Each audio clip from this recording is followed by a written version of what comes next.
The battle for my backyard. The sun was barely up on June 12, 2024, when I hauled the last moving box into my new home in Willow Creek, a quiet suburb outside Portland, Oregon.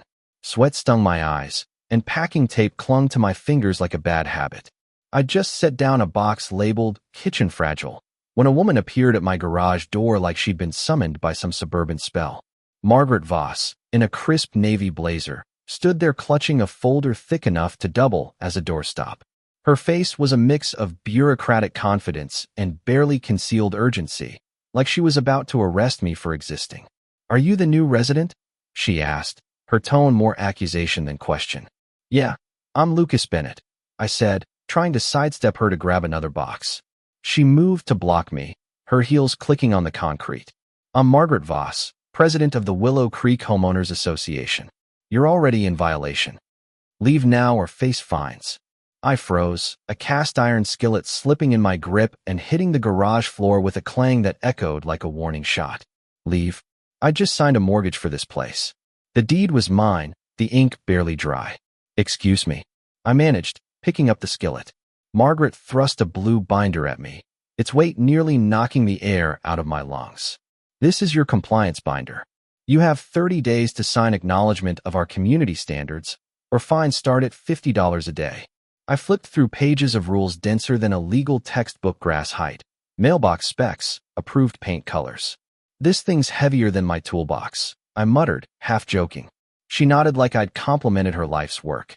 "Structure is what keeps Willow Creek elite," she said, her eyes narrowing. Something felt off. I glanced at my phone, still open to a property boundary app I'd downloaded during escrow. The red lines on the screen didn't match the authority Margaret was claiming. "Show me where my deed says I'm under your HOA," I said, hefting the skillet in one hand, the binder in the other.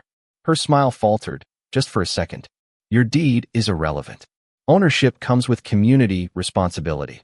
I pointed to a laser pointer on my workbench, catching sunlight and dancing a red dot across the wall. "Let's talk about what's actually mine before you start fining me." Margaret's grip tightened on her folder, her face turning the color of a warning sign. "Every property here answers to the HOA. That's how it works." I smirked, setting the binder down next to a box of sidewalk chalk I'd packed for my niece. "We'll see about that." 3 days later, I was in my garage, turning it into a war room. The county plat map was pinned to the wall, my phone app's red lines now backed by official records. The laser pointer and chalk sat ready, tools for a fight I didn't ask for. Outside, Margaret led a posse of HOA volunteers, each with clipboards and name tags screaming compliance crew. They were inspecting trash bins, slapping yellow stickers on mine for improper placement. Margaret waved a petition titled "Removal of Non-Compliant Resident" and announced a neighborhood harmony survey to my neighbor, Mrs. Larson. "We're documenting the new guy's disruption," she said, loud enough for me to hear. Mrs. Larson hesitated. "I haven't noticed any issues," she said softly. Margaret scribbled anyway, undeterred. I stepped out, phone in hand. "Morning, folks. Interested in property lines today?" I held up the petition, its signatures suspiciously uniform, like one person had written them all. The crowd murmured, phones snapping photos. Margaret lunged for the paper, stammering, "This is preliminary feedback." But the neighbors weren't buying it. Mr. Larson studied the plat map in my garage, tracing the lines. "Your property's not even in the HOA," he said, eyes widening. Others crowded in, their curiosity dismantling Margaret's authority faster than her volunteers could slap stickers. She retreated, clutching her clipboard like a lifeline. The next week, the stakes got higher. Tuesday was trash day, and I'd wheeled my bin to the curb like everyone else. But the truck from Greenway Waste rolled right past my house, leaving my bin overflowing. A gust of wind sent coffee grounds scattering across Mrs. Larson's driveway, plastic bags tangling in the Wilson's roses. I chased them down in my slippers, cursing the universe. My neighbor Sarah, a paralegal, filmed it all. "They're not shaming you, the exposing themselves," she said, zooming in on the truck's logo. I called Greenway and got Tom Reed, the owner, who sounded rehearsed. "HOA compliance issues. Service suspended until resolved." I pressed for dispatcher notes, and when they arrived, they showed Margaret had claimed authority over the entire street, including non-HOA properties like mine. Sloppy or complicit, Tom was in deep. Then came the mailbox saga. One morning, a municipal-looking truck rolled up, workers unloading a cluster mailbox frame.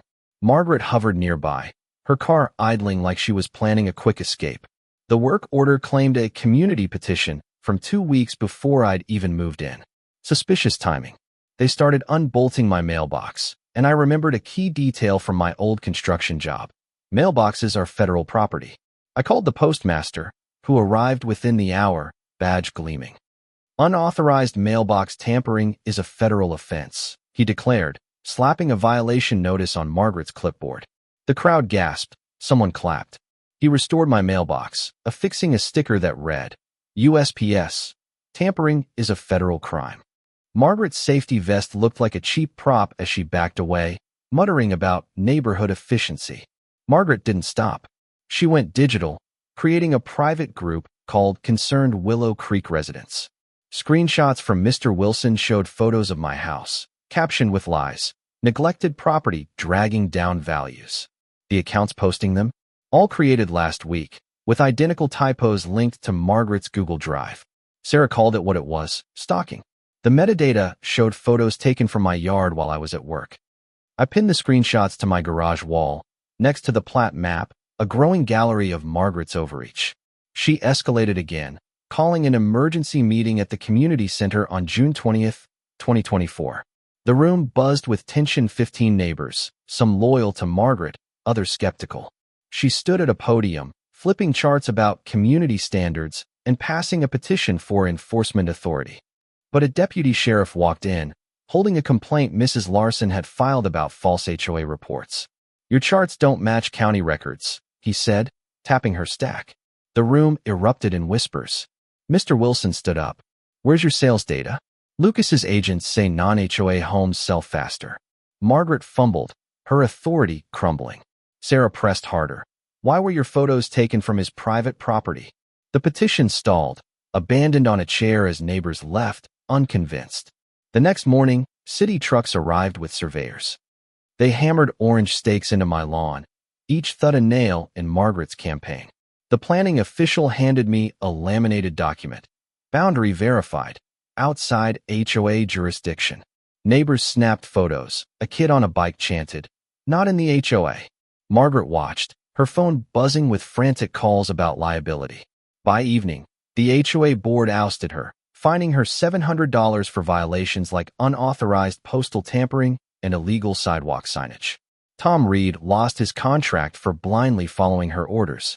Mrs. Larson brought cookies, apologizing for not challenging Margaret sooner. Property law exists for a reason, she said. Margaret made one last appearance, loading boxes from the HOA office.